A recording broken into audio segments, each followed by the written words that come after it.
purified. Because if you just ignore it, it will just stay there. And if you try and push it away, it's going to push back and get stronger. Yeah. But if you engage it and go, yeah, you know what? I do have that in me, but I'm going to use that tendency to try and help this person do this.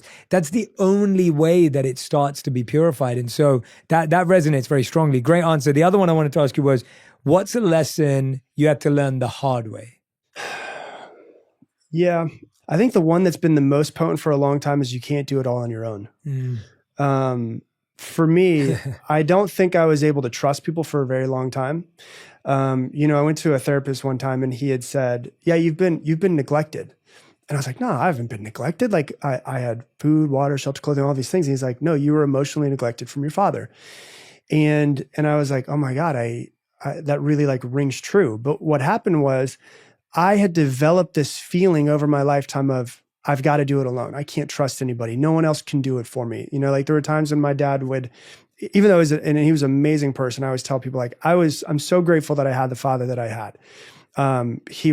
He never beat me. He never yelled at me. He never touched me inappropriately. He would just get drunk and fall asleep. And when he fell asleep, he'd forget about me in a lot of different ways, right?